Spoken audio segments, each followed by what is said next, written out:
It's been 6 months now. I'm not counting the days anymore, but I can feel it.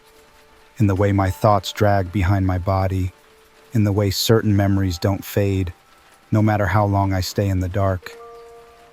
6 months since everything shifted, since the noise outside stopped and a deeper kind of silence took hold. Since I stopped being someone's husband, someone's father, and became this. I still don't know what this is. It started without any real warning. Just a regular afternoon, maybe late summer. The kind where the sun feels tired. My son and daughter were out in the yard, arguing about something stupid, the way siblings do when they still believe the world will always be there tomorrow.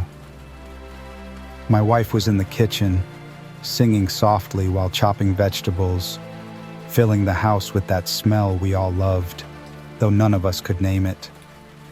And I was stretched out on the couch, half watching something I'd already seen a dozen times. It was one of those quiet moments that only seem perfect once they're gone. Then the program stopped. The screen froze, then flickered, then went black.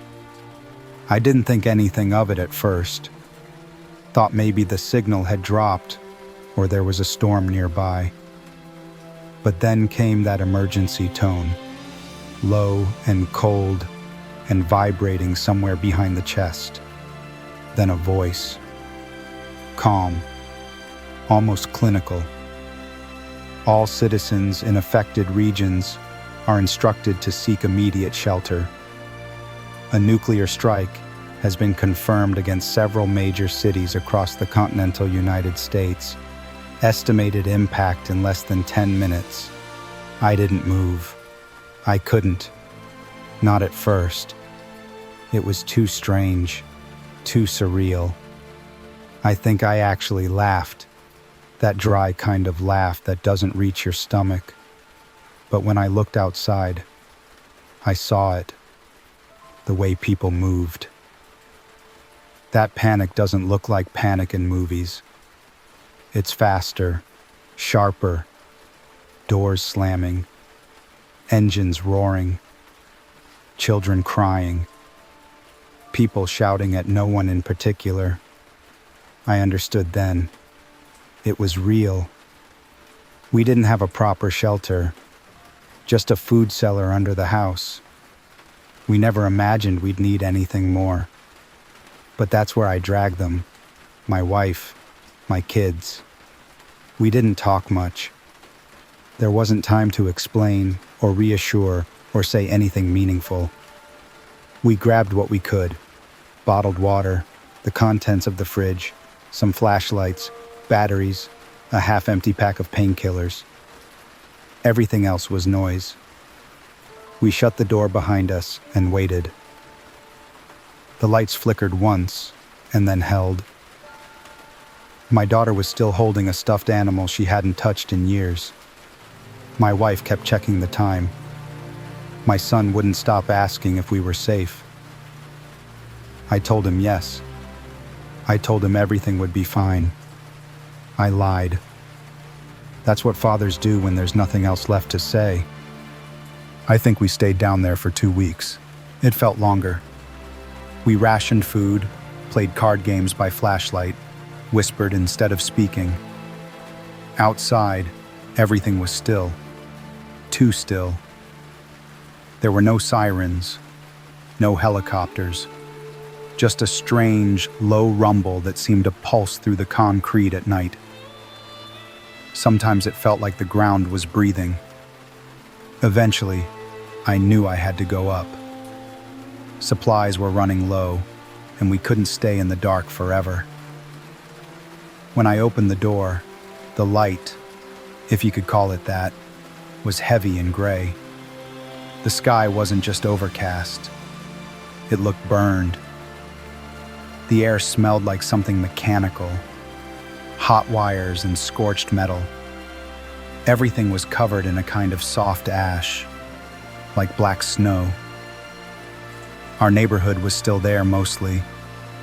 The houses were intact, but empty. The trees had no leaves. The silence was thicker than any sound I'd ever heard. And then she got sick. My daughter. A cough at first, then fever. Her skin changed color, like the light itself was poisoning her. We had no medicine, no doctor. I couldn't just sit there. So I left.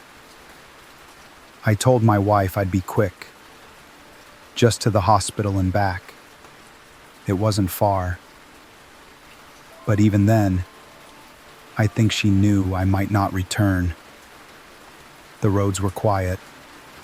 Abandoned cars, smashed windows, trash and papers and toys blowing across empty intersections. I didn't see a single person, just what they'd left behind. The hospital was hollow. I don't know what else to call it. The building was there, but everything that made it human was gone. Burn marks, shattered glass, stretcher wheels frozen in mid-motion. The smell, a mix of chemicals and something far worse underneath. I didn't find anything. No medicine, no power, no life. The pharmacies were the same. Looted, broken, picked clean. I walked home with empty hands. She died 2 days later, quietly. Her breathing got slower, then stopped. I think she was still holding that stuffed animal. I wish I'd held her, but I didn't. I was too still, too far away in my own head. My wife didn't cry. Not then. Not ever, really. She just stopped speaking, then stopped eating, then stopped waking up. I buried them in the backyard, or tried to. The ground was hard and the ash made it feel like digging in a dream. My son helped me. He was the only one left. And then, after a while, he got sick too. I changed after that. I don't know how else to say it. I stopped waiting for help. I started doing what I had to. I broke into houses. I took what people left behind. I knocked on doors I hoped were empty. When they weren't, I made sure they wouldn't stop me. I don't know when I stopped feeling guilty, or maybe I never stopped. Just got used to it. All of it was for him. My son. His skin got pale, his eyes sunken. I told myself it would be enough. That if I just found a little more food, a little more clean water, he could recover. But I knew better. He died in his sleep. No sound, no struggle, just gone, like the others. Now it's just me. I've stopped trying to find others. I've stopped hoping for broadcasts or rescue or anything resembling what we used to call a future. I sit in the basement of a house that isn't mine. I've forgotten whose it was. Sometimes I hear things upstairs, but I don't check anymore. Whatever's out there isn't worth meeting. I don't even know why I'm saying all this. Maybe just to remember that I once had a family. That once there were voices and warmth and reasons. That I wasn't always like this. Maybe just to remind myself that I was a man, once. That I loved. That I tried. Sometimes, when I close my eyes, I still hear my daughter laugh. But it fades so quickly now, like a sound underwater. And when I open them, it's just gray again. Just quiet. Just me.